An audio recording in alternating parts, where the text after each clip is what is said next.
Well, the dust is yet to settle over the National Center for Disease Control bill, which seeks to give a lot of sweeping and disproportionate powers to the Minister of Health and the Director General of the Nigeria Center for Disease Control, NCDC, if passed into law for the replacement of the National Quarantine Act of 2004.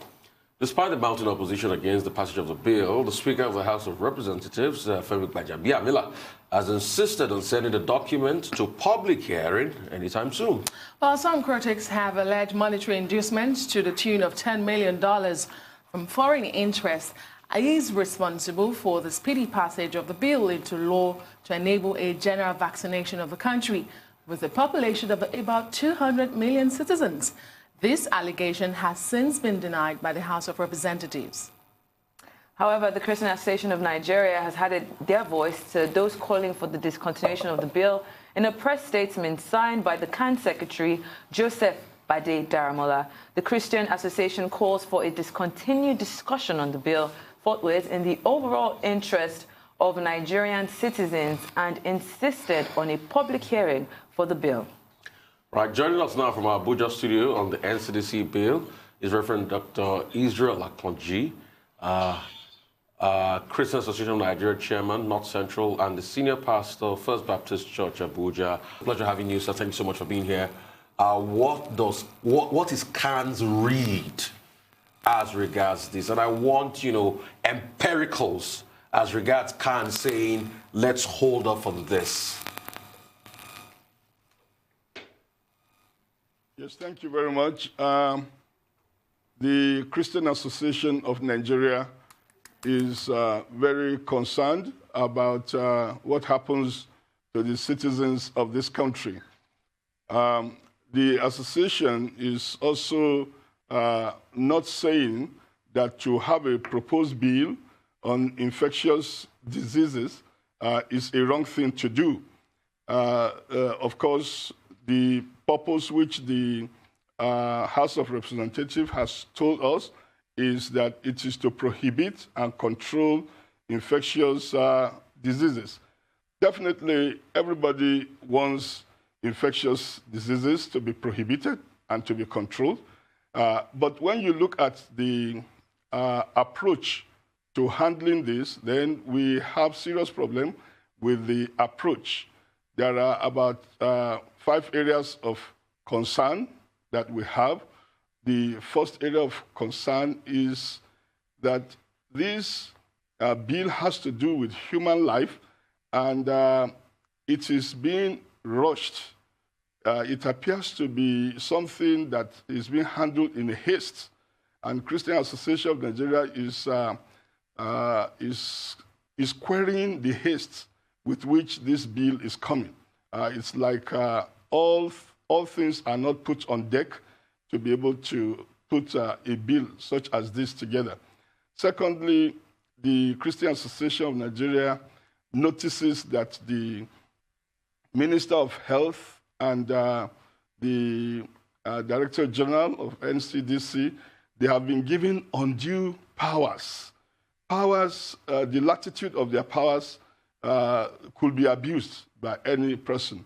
Then, in the third place, we have seen contravention of the fundamental human rights as enshrined in the Constitution. We have some of the content of the bill, they've gone to even to the point of bringing things that are inimical to religious beliefs. There are certain religious traditions that the bill has not really considered before putting it down. And so aspects like that, there are people who, by their religious convictions, they do not believe in autopsy. And you are saying that that should be done. So that, for us, gives too much power to the Minister of Health and the Director General, and we are bringing a caution. We are also saying that the kind of bill that we need now is a bill that will strengthen and galvanize our own researchers into having vaccine that can help us to be able to solve these problems of these diseases. Nigerians have intelligent people. Nigerians should use their own scientists and researchers, including our own indigenous approaches to be able to look at these problems that we have. Other parts of the world are employing their indigenous approaches, and they are having some records of success. And in every area of world discipline now, indigenous approaches are being brought, whether it is conflict resolution or it is on the issue of diseases. There have been other diseases that have had partnership with indigenous approaches, and therefore all should be looked into. Nigeria can well become the one that is exporting the treatment of this pandemic to other parts of the world. Why will we not have a bill that will empower our own indigenous people to do something when the whole world is confused? Why will we be rushing into this kind of bill the way it is? So the content of the bill, it's not the bill itself. What the bill says looks attractive, and every Nigerian will want something to be done. But we want the House of Reps and our legislators to know that we are equally concerned about this country, and that there is a way in which we must rub minds together in order to be able to speak on bills like this. I'm glad that we got response from the Christian Association of Nigeria. We got response from the Honorable Speaker that, yes, they are going to put the bill into public hearing, which is good because initially it was not there. We could see the speed. And I'm sure that as we go this way, they are going to see that several people have great opinions. We must not do things that will contravene the Constitution. As it is, there are parts of it that are already contravening the Constitution of the country, and the Constitution is supreme. And a lot of times in the past, in fact, right now as it is, it does not give rights to the legal system to be able to moderate where there are personal issues with government decisions. On these issues, powers have just been given to the Director General and the Minister of Health, and you skim out the legal arm, that is the judiciary, that is supposed to mediate when there are issues. In a country like Nigeria, I believe that we are too knowledgeable to just give up all our rights into the hands of two individuals to be calling all the shots. And to even exclude the judiciary. These are some of the things we are saying. We are saying that the focus now should be on developing our own vaccine. I totally agree with you. Very knowledgeable people and very religious as well. But you gave a condition. You did say that the House should discontinue discussions on the bill except for the condition which you gave, which is to go through public hearing. Well, the Speaker of the House yesterday announced that it will go through public hearing, although it might not be the conventional public hearing we used to know because of the situation we are in. So my question to you is that does this now allay some of those concerns you have raised? And secondly, let me ask you, because you have the judiciary and you do have professional health care institutions that are inbuilt institutions to checkmate or to ensure check and balances of such bills or such legislation as this. Are you not confident that they would carry out their work in the implementation of such bill? Reverend Akanji, we will soon head out for a break. I think we should take that break. When we come back, you will respond to my question as to if the public hearing does allay your concerns or some of your fears, if not all, and then, check and balances in institutions that we have. We cannot continue to throw away bills just because we feel that, it will be used for political reasons or for mischievous reasons. But let's go on that break. We'll be back to talk some more. Join us again.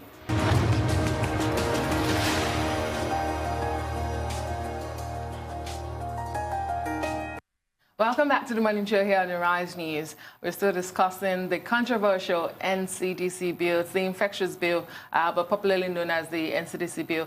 And Reverend Dr. Israel Akanji, Christian Association of Nigerian Chairman, North Central, and Senior Pastor, First Baptist Church, Abuja, is still with us from our Abuja studios. Thank you so much for staying with us. You want to respond to my question before the break on why... Yeah. We have checks and balances in institutions, and shouldn't we be looking that way, as well as if the public hearing now allays some of your concerns raised?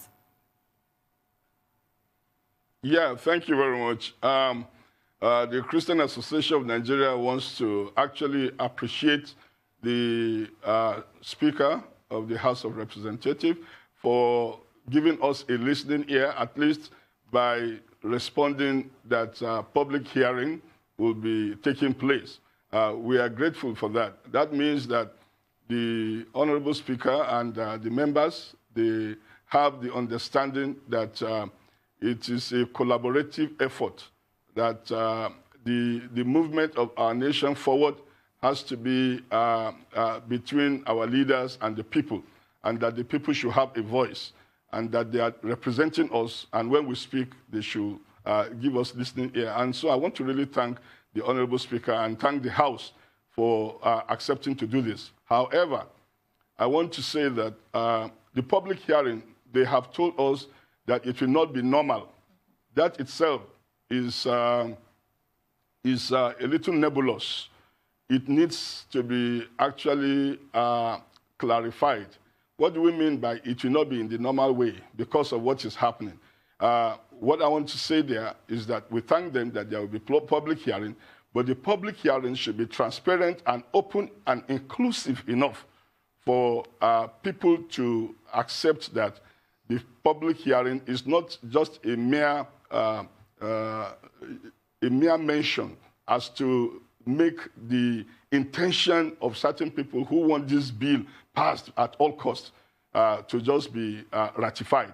Therefore, we will want that public hearing to be open enough for people to be able to attend. I think Nigerians are concerned enough that in spite of the situation we are in, Nigerians are concerned enough to come and make public positions concerning this bill.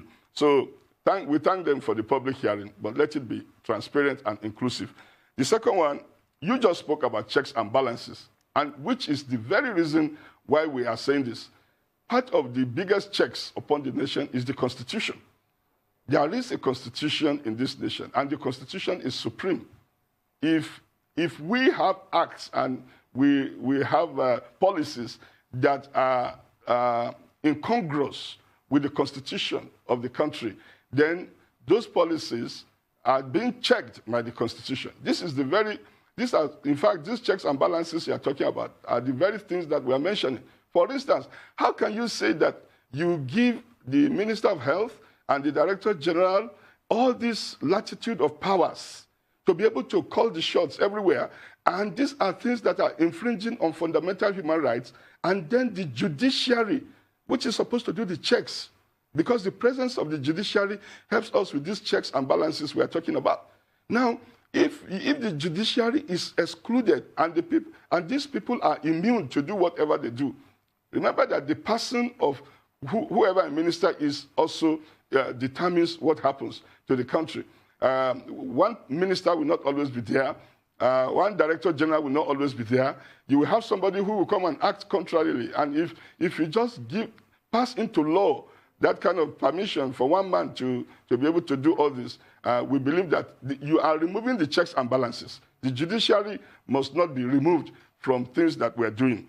And then you are talking about professionalism.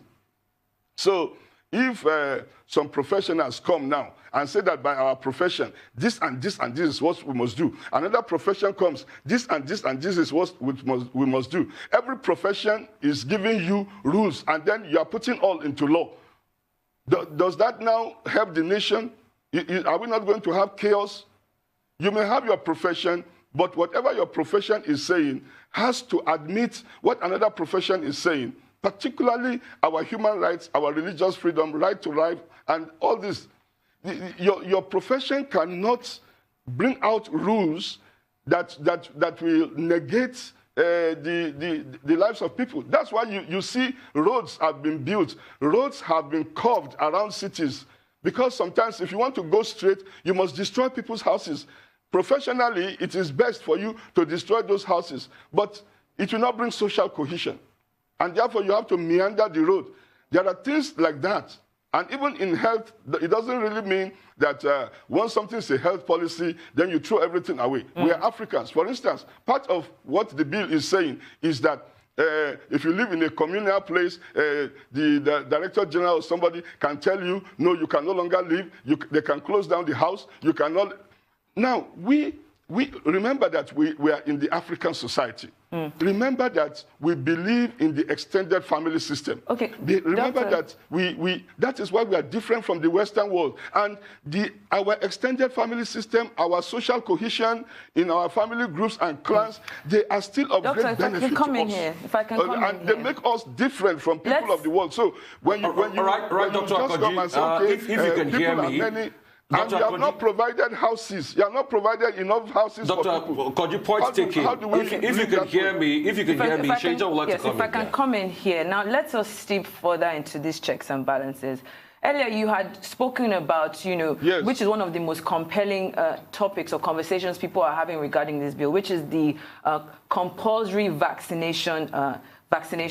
Now, you had said something about certain parts of this bill being against people's religious beliefs. So I want to veer off topic a bit and talk about the accountability of religious leaders. Because if you are saying that a lot of power is being given to the health minister and to the DG of the NCDC, how about religious leaders who are using their platforms to send out information that doesn't necessarily portray what the NCDC is trying to fight against? And a very good example would be an example of Christ Embassy, the lead pastor, Pastor Eklome, who came out to say that, you know what, there are COVID-19 free churches and there are COVID-19 churches who COVID-19 people that can come to churches and can be have the conversations about COVID-19. So my question to you is, if we're looking at checking the health minister and the NCDC boss, who is checking religious leaders? Well, thank you very much. It is very, very unfortunate that in the kind of situation we are in, there will be religious leaders that will be flouting the instructions of government. I believe in these checks and balances. I believe that the medical people, the government, they've come together. They have seen that public gathering for now has to discontinue in order that this pandemic will not be exacerbated. And I believe that every well-intended minister of God knows the word of God that says that every government has been set up by God and people should obey the law, because whoever is put there has been put there by God. So the Bible particularly teaches us that we must obey the government. Jesus said, render unto Caesar what belongs to Caesar, and unto God what belongs to God. To Caesar, there means the government. You should respect the government. So when the government has ordered closure of places of worship, every minister of God, every pastor, every leader of the Christian group, and even other religious groups are supposed to comply by what the government has said. And I want you to know that those that are flouting the rules are insignificant in terms of number. Most people are complying. For instance, for the past 6 Sundays in my church, we have not held. We are a big assembly in Abuja, but we have not held. Everybody has stayed in his home, and we have continued to press on until the time the government gives the permission. So the checks and balances are taking place. Look at last week now, last Sunday, a church was arrested holding service. The pastor and members of the church and elders, they were given community punishment to begin to sweep the street. Is that not a degradation for somebody who says that he believes in God? Now he's being brought out to sweep the street because he refused to listen. That means they are not showing example. So I am not restricting these checks and balances to only one group. Even the churches and the places of worship, they should be included. And anybody who is found to be flouting it has to be disciplined. In my own case, I have decided that I will uphold what the government is doing. Okay. Then don't forget that the issue of the pandemic also involves a lot of other things. Imagine, look at what the government is doing now. Sending palliatives Reverend to assist people in difficulties. And the churches are collaborating with the government.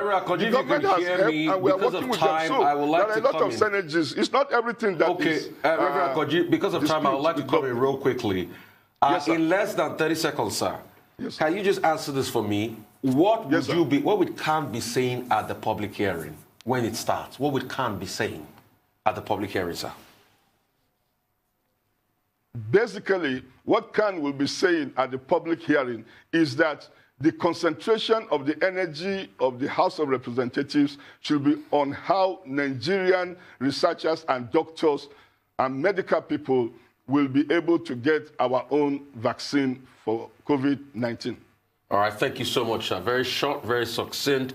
Thank you so much for your time, and thank you so much for coming to bring forward the position of the Christian Association of Nigeria and Khan. Thank you so much. Really appreciate you.